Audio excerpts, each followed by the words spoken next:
Bismillahirrahmanirrahim. Alhamdulillahirabbil alamin. Wa bihi nasta'inuhu ala umurid dunya waddin. Wassalatu wassalamu ala asyrafil anbiya'i wal mursalin wa ala alihi wa ashabihi ajma'in. Amma ba'd. Fa uhayyikum jami'an. Ustaz menyapa para hadirin semuanya dengan tahiyah, dengan ucapan penghormatan di dalam Islam. Assalamualaikum warahmatullahi wabarakatuh. Hadirin, terutama kepada seluruh santri dan keluarga besar Kampung Quran Cendikia dan juga para mustami yang menyimak kajian ini. Mudah-mudahan semuanya dalam keadaan sehat. Semoga Allah senantiasa melindungi kita, ya, membimbing kita, dan semoga Allah senantiasa memberikan anugerah kenikmatan sehat, kenikmatan yang telah Allah berikan kepada kita semuanya pada hari ini. Mudah-mudahan kita bisa menjaganya. Dan terutamanya ikhwan dan akhwat fillah rahimakumullah, pada kesempatan kali ini alhamdulillah kita masih diberi kesempatan oleh Allah untuk menikmati kembali, ya, nikmat waktu. Ya, salah satu nikmat yang Allah berikan kepada kita adalah nikmat waktu. Apa nikmat waktu? Allah telah memberikan kesempatan kita untuk hidup kembali, ya.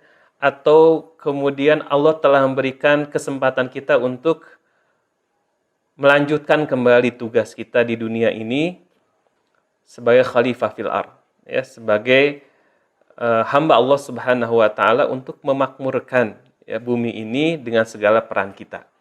Ada yang berperan sebagai guru, ada yang berperan sebagai pedagang, ada yang berperan sebagai pelajar, ada yang berperan dalam kehidupan-kehidupan yang lainnya. Maka mudah-mudahan peran-peran itu bisa kita gunakan sebaik-baiknya.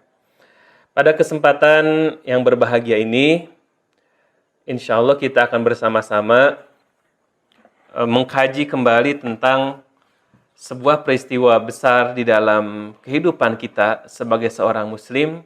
Bagaimana kita hari ini hidup, alhamdulillah, nikmat beribadah dengan leluasa, tiada lain karena perjuangan, ya, qudwah hasanah kita, tauladan kita semuanya, Nabi Muhammad sallallahu alaihi wasallam. Karena dengan perjuangan beliaulah Islam hadir di negeri kita, Islam sampai kepada kita semuanya, ya. Dan salah satu peristiwa besar dalam kehidupan Rasulullah adalah peristiwa hijrah. Oleh karenanya, pada tahun 1442 Hijriah ini, tidak ada salahnya kemudian kita untuk memperingati kembali perjuangan Rasulullah Shallallahu Alaihi Wasallam dan apa hikmahnya untuk kita semuanya. Apa hikmah yang perlu kita hayati dan apa yang harus kita lakukan. Ya, kalaulah hijrah yang luar biasa bahayanya pada perjalanan kehidupan Nabi Muhammad SAW. Nah, apa peran kita hari ini? Baik, ikhwan dan alfillah, hadirin wal hadirat rahimakumullah. Ustaz ingin mengawali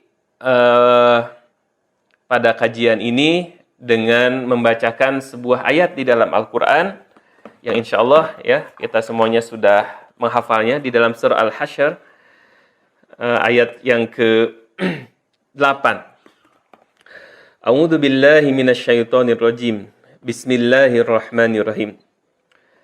Lil fuqara'il muhajirin alladziina ukhriju min diyarihim wa amwalihim yabtaguna fadlan minallahi wa ridwanan wa yansuruna Allaha wa rasulahu ulaika humus shadiqun. Shadaqallahul adzim. Insyaallah sudah hafal, ya, santri kaki C. Surah Al-Hasyr ini merupakan salah satu ayat yang berkaitan dengan hijrah, ya. Ada satu peristiwa, yaitu hijrahnya Rasulullah Shallallahu Alaihi Wasallam dari Mekah ke Madinah. Nah, salah satu ayat yang berkaitan dengan peristiwa hijrah ini adalah ini, ya. Dan kemudian dalam ayat berikutnya dikisahkan tentang bagaimana sebuah kisah epik, itu ya, sebuah kisah yang luar biasa indahnya tentang persaudaraan antara kaum Muhajirin dan Ansor. Masya Allah. Maka silahkan nanti ikhwan dan akhwat silahkan mengkaji ya, membuka mushafnya surah Al-Hasyr ayat ke-8. Tapi sebelum kita mentadaburi ayat tersebut, kita sama-sama mengingat kembali bagaimana sirah atau perjalanan Rasulullah Shallallahu Alaihi Wasallam. Mungkin insya Allah nanti kalau dalam pertemuan mata pelajaran ya, kalau di pesantren Kaki C itu ada yang namanya tadabur tematik sirah. Nanti insya Allah akan dipelajari secara detail bagaimana kisah Rasulullah Shallallahu Alaihi Wasallam. Ikhwan dan fillah rahimakumullah. Berbicara mengenai hijrah ya, adalah berbicara mengenai perjalanan kehidupan Rasulullah SAW. Kita mengetahui kehidupan Rasulullah 10 atau 13 tahun masa dakwah di Makkah, kemudian 10 tahun di Madinah, itu adalah perjalanan yang kalau menurut kita sangat-sangat singkat barangkali gitu ya. Tetapi Masya Allah, dalam kehidupan yang singkat itu telah menghasilkan sebuah karya agung, karya yang luar biasa. Apa karya Rasulullah? Mengubah situasi, keadaan sebuah tempat yang pada mulanya daerah kawasan Jazirah Arab, ya, terutamanya Makkah dan Madinah barangkali, tidak mungkin terlalu dikenal dalam peradaban manusia pada waktu itu, ya. Tetapi kemudian Rasulullah mampu mengubahnya menjadi sebuah daerah yang diperhitungkan bahkan menjadi daerah sentral, ya, epicentrum sebuah peradaban, ya, atau titik getar, ya, sebuah peradaban dunia pada waktu itu dan sampai hari ini, ya. Maka berbicara mengenai perjalanan hidup Rasulullah, sebelum peristiwa hijrah, Rasulullah telah melalui peristiwa kehidupan, ya, kehidupan yang bahagia, kehidupan yang sedih, telah Rasulullah lalui sebelum peristiwa hijrah itu. Maka tidak ada salahnya kemudian, ikhwan dan fillah, ada baiknya kemudian kita membaca kembali buku-buku sirah Rasulullah SAW atau sirah nabawiyah, ya. Kemudian, ikhwan fillah rahimakumullah, kalau kita urut kembali ya bagaimana perjalanan Rasulullah SAW, bahwa dari awal lahirnya Nabi Muhammad SAW, ya, yang kita kenal sebagai tahun gajah, kemudian Rasulullah melalui hari-hari, ya, kebersamaan Rasulullah dalam serba keterbatasan, ya. Bagaimana ayahnya sudah tiada, disusul kemudian dengan ibunya, ya, disusul kemudian dengan kakeknya, ya, Masya Allah. Kemudian diasuh oleh pamannya. Kemudian bagaimana Rasulullah melalui kehidupan kebersamaan dengan pamannya tidak mudah, gitu ya. Bagaimana Rasulullah harus menemani pamannya untuk berdagang yang cukup jauh jaraknya, ya. Bagaimana Rasulullah kemudian harus mengembala dan sebagainya, sampai kemudian pada usia 40 tahun kehidupan Rasulullah SAW, beliau mengalami sebuah peristiwa di Gua Hira, ya, bahwa Rasulullah pada usia-usia 30 tahunan, ya, kemudian 37 sampai kemudian 40, 37 sampai 40 tahun, itu adalah usia bagaimana Rasulullah menjadi sosok yang kemudian sering bertahannuts, atau Rasulullah sering pergi ke Gua Hira, dan di sanalah kemudian Allah memberikan wahyu yang pertama, gitu ya, dari usia 40 tahun. Kemudian dari semenjak usia 40 tahun dan turunnya wahyu yang pertama dengan turunnya surah Iqra atau surah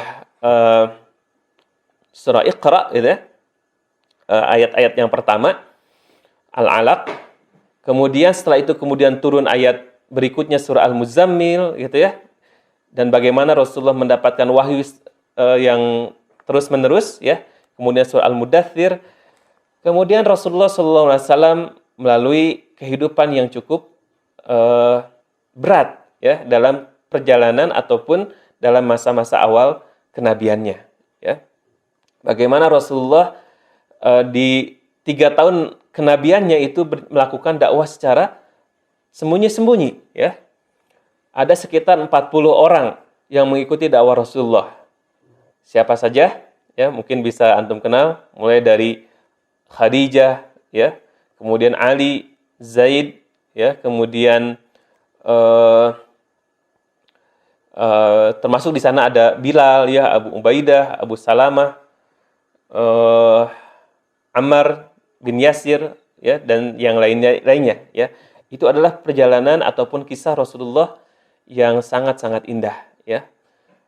Kemudian pada usia 43 tahun, ya, Rasulullah SAW atau kemudian setelah dakwah secara sembunyi-sembunyi, ya, kemudian Rasulullah mendapatkan perintah, ya, untuk dari Allah Subhanahu Wa Taala untuk dakwah secara terang-terangan, ya, dengan turunnya ayat wanzir ashiratakal aqrabin, ya.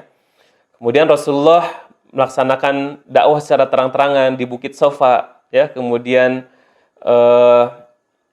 ada kemudian pertentangan kaum Quraisy, ya. Kemudian Rasulullah dituduh, ya, sebagai orang yang gila, ya, kena sihir, ya, menyampaikan dongeng dan lain-lainnya, ya. Kemudian Rasulullah SAW tidak berhenti dalam melaksanakan dakwahnya, ya. Dan kemudian pada tahun 4 kenabian, ya, mulailah kemudian di sana ada pertentangan yang sangat hebat, ya. Mulai adanya penyiksaan dari orang-orang Quraisy, ya. Sahabat Mus'ab bin Umair, ya. Kemudian Bilal bin Rabah, keluarga Yasir, ya, Ammar bin Yasir, dan beberapa sahabat yang lainnya, ya. Ikhwan fillah rahimakumullah. Kemudian pada perjalanan kehidupan Rasulullah berikutnya, Rasulullah SAW mendapatkan ujian yang lebih berat lagi, gitu, ya. Ustaz mungkin tidak akan lebih detail, ya, dalam hal ini insya Allah nanti dalam pelajaran Tadabbur Sirah, ya. Nah, ikhwan fillah rahimakumullah, maka perjalanan hijrah Rasulullah, ya, ini adalah tiada lain perjalanan yang merupakan panduan dari Allah Subhanahu wa Ta'ala secara langsung, gitu, ya. Artinya ada sebuah perintah dari Allah Subhanahu wa Ta'ala. Adapun kemudian metode perjalanan dakwahnya ini, hijrahnya ini adalah sebuah perjalanan yang sangat-sangat terancang, ya, ataupun sangat rapih perjalanannya, ya. Nanti mungkin Ustadz akan rekomendasikan antum untuk membaca sebuah slide, ya, tentang bagaimana perjalanan hijrah Rasulullah. Baik, kita langsung kepada hijrah Nabi Muhammad SAW. Ikhwan fillah rahimakumullah, sebelum hijrah ke Madinah, Rasulullah telah melakukan atau memerintahkan sahabatnya untuk berhijrah ke Habsyah, ya. Kita tahu, tapi pada waktu itu Rasulullah tidak ikut, ya. Kemudian ada peristiwa berikutnya bagaimana Rasulullah melakukan dakwah ke Taif, ya. Sebagian orang mengatakan itu pun peristiwa hijrah ke Taif, gitu, ya. Berdua Rasulullah, ya, dengan Zaid. Kemudian baru pada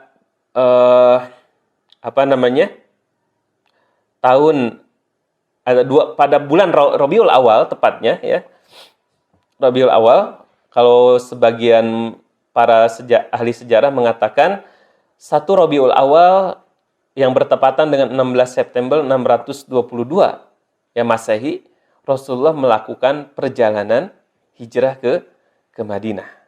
Ya, bersama siapa? Bersama sahabatnya siapa? Abu Bakar As-Siddiq, ya. Ya, dan kemudian perjalanan Rasulullah menuju Madinah ini perjalanan yang tidak biasa dilalui oleh kafilah ataupun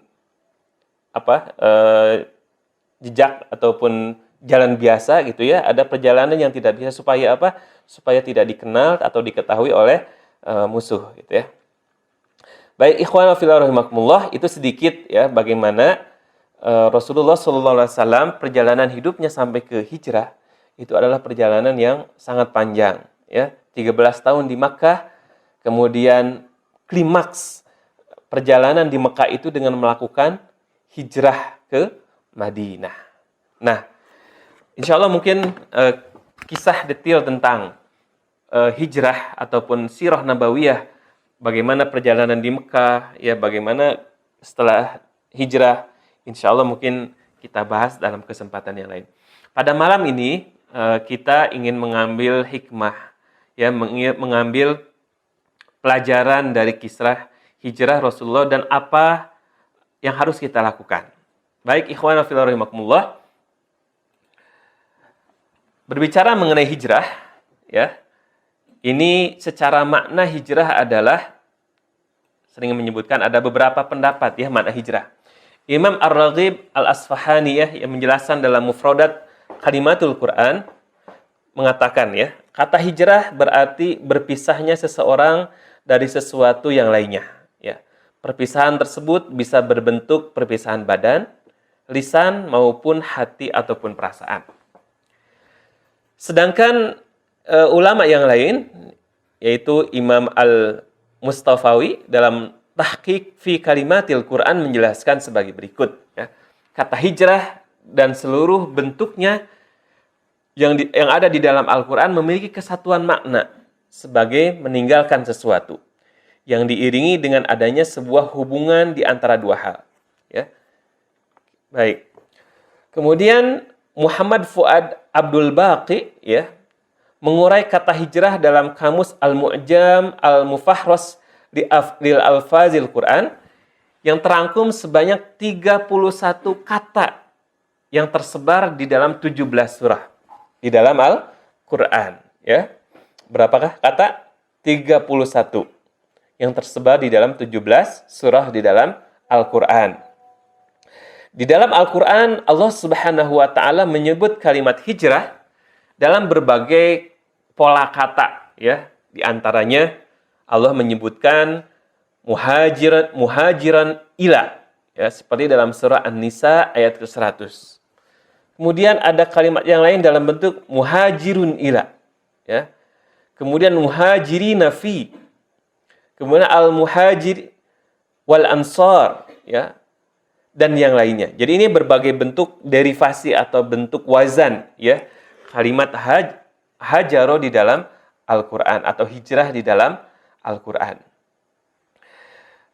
Mungkin satu ayat yang ingin Ustadz kutip dari berbagai ayat tentang hijrah di dalam Al-Quran, ya.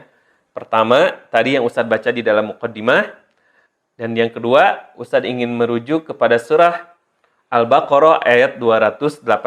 Allah berfirman, Innal ladzina amanu wal ladzina hajaru wa jahadu fi sabilillahi ulaika yarjuna rahmatallahi wallahu ghafurur rahim. Surah Al-Baqarah ayat 218.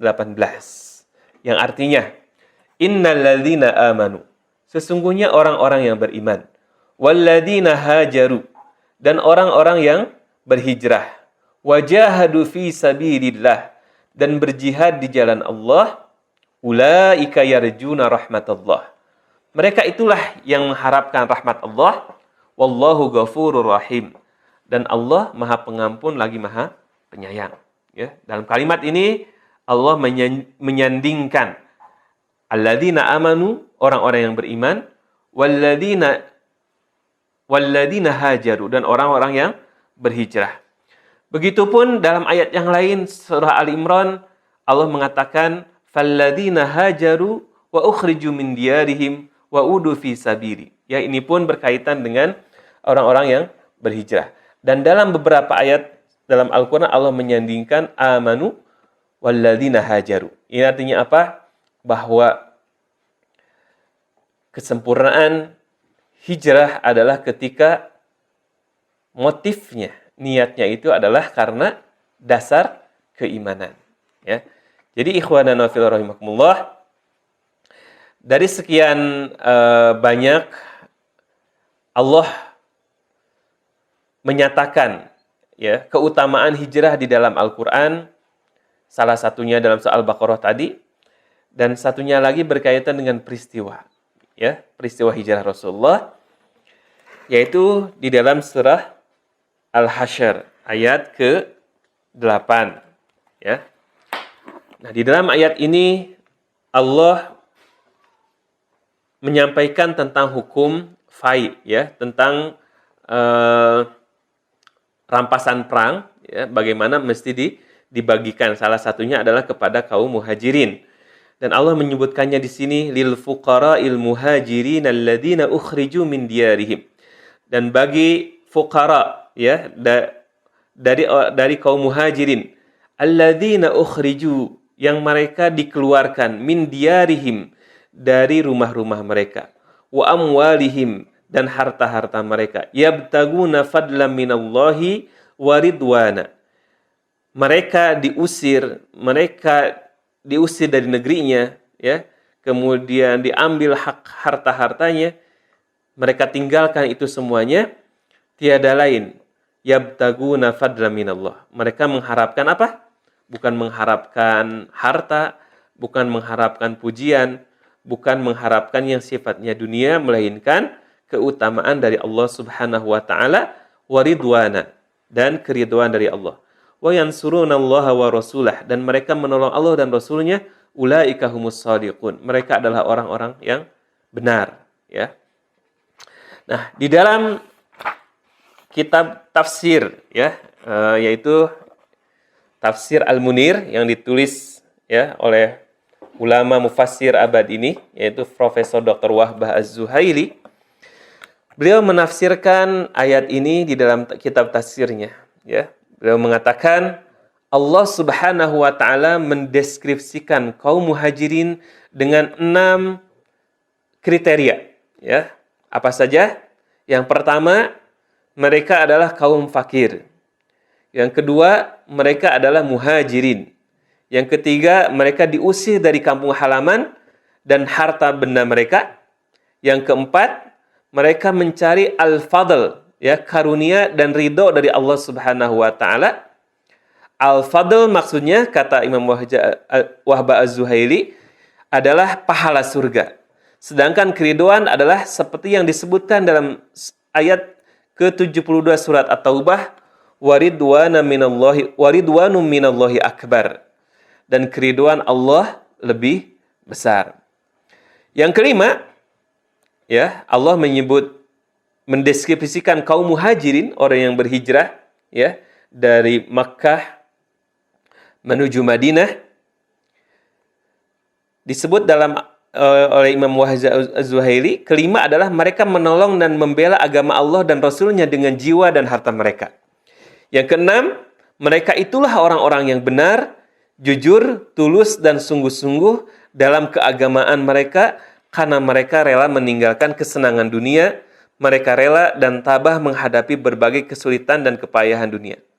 Ya, ikhwan dan akhwat fillah rahimakumullah, ini adalah keutamaan para kaum muhajirin. Ya, bagaimana Allah abadikan perjuangan orang yang berusaha. Ya, hijrah di sini kata kuncinya ada 2. Pertama, meninggalkan sesuatu. Ya, sebagaimana arti asal dari hajaro ini sini adalah meninggalkan. Dan yang kedua, kata kuncinya adalah perubahan. Ya, meninggalkan sesuatu butuh perjuangan, perlu pengorbanan. Ya, ketika kita meninggalkan sesuatu yang kita suka pada zaman dulu, ya, yang kita suka padahal itu tidak disukai oleh Allah, ya, kita tinggalkan, ya, karena Allah, karena keridhaan Allah, tentu tidak mudah. Perlu pengorbanan, ya, perlu perjuangan. Sebagaimana Rasulullah dan para sahabat muhajirin meninggalkan kota Mekah, meninggalkan keluarganya, meninggalkan hartanya, meninggalkan bisnisnya, tentu tidak mudah, gitu ya. Dan yang kedua, mereka melakukan sebuah perubahan, yaitu mengubah diri mereka sendiri menjadi lebih baik, ya, dan mengubah, ya, peta dakwah yang di Mekah itu sangat limited, sangat terbatas, maka kemudian di Madinah, ya, di Yathrib yang namanya sebelum Islam datang. Kemudian dakwah semakin luas, berdakwah semakin leluasa, dan Islam semakin menyebar, Masya Allah. Ya. Dan perubahan skala sosialnya adalah bagaimana perubahan Yathrib secara khususnya atau Madinah yang kemudian namanya menjadi sebuah Madinatun Nabi, ya, Madinah negeri atau kota Nabi, ya, yang diberkahi oleh Allah Subhanahu wa taala, dan Masya Allah menjadi daerah yang sangat-sangat subur. Masya Allah, ya. Ya ikhwan fillah rahimakumullah, dari sanalah kemudian mengubah tatanan sosial yang lebih luas, yaitu tatanan peradaban dunia. Sampai hari ini Islam menyebar, ya, sampai kepada kita. Tiada lain adalah perjuangan dari kaum muhajirin atas bimbingan dari Rasulullah SAW, dan tentu atas petunjuk dari Allah Subhanahu wa taala. Ikhwana fillah rahimakumullah, begitulah, ya, hijrah, meninggalkan sesuatu dan merubah sesuatu. Artinya, jika kita ingin melakukan sebuah perjalanan hijrah, ya, dalam kehidupan kita, mengacu kepada peristiwa kehidupan Rasulullah dan para sahabat, itu yang harus kita lakukan, ya. Kemudian kalau kita perhatikan kembali, ikhwan fillah rahimakumullah, saya mengutip sebuah pandangan, ya, dari ulama Nusantara, ya, dari ulama dari negara kita Indonesia, Dr. Ahmad Sami'un Jazuli almarhum, ya. Beliau ulama besar dalam ilmu hadis, dan beliau baru meninggal pada bulan April tahun ini, ya. Allahumma yarham. Beliau mengatakan, ya, bahwa makna hijrah di dalam Al-Qur'an menjadi 4 bagian. Ya, tadi kalau saya mengacu kepada Dr. Wahbah Az-Zuhaili, mengacu kepada surah Al-Hasyr, ya. Nah, sekarang saya ingin merujuk kepada pendapat Dr. Ahzami Sami'un Jazuli. Beliau mengatakan ada 4 makna hijrah di dalam Al-Qur'an. Yang pertama, mengacu kepada surah Al-Ankabut ayat ke-26, ya. Makna hijrah di sini mengandung makna migrasi dari satu negeri ke negeri yang lain, mencari keselamatan agama sebagai manifestasi taat kepada Allah Subhanahu wa taala, ya. Sebagaimana dalam surah Al-Ankabut yang artinya, maka Lut membenarkan kenabian Ibrahim, dan dia Ibrahim mengatakan, sesungguhnya aku, ya, berpindah ke tempat yang diperintahkan Tuhanku. Sungguh dialah yang maha perkasa dan maha bijaksana. Ya, nanti bisa dicek di dalam surah Al-Ankabut, surah ke-29, ya. Silahkan para santri KKC bisa melihat mushafnya, ya, surah ke-29 ayat ke-26. Allah di sini berfirman, fa'amana lahu Lut wa qala inni muhajirun ila rabbi, ya, innahu huwal azizul hakim. Nah, di sini diartikan menurut Dr. Ahzami bahwa makna muhajirun, berhijrah di sini adalah migrasi, ya, dari satu negeri ke negeri yang lain. Kemudian makna hijrah yang kedua, ya, menurut Dr. Ahzami, maknanya adalah berpisah, ya. Ini kaitannya dengan hubungan suami istri, ya. Dalam Al-Qur'an Allah menyebutkan di dalam surah An-Nisa, ya, surah keempat ayat 34, ya. Bisa dilihat surah keempat ayat 34. Kita lihat surah An-Nisa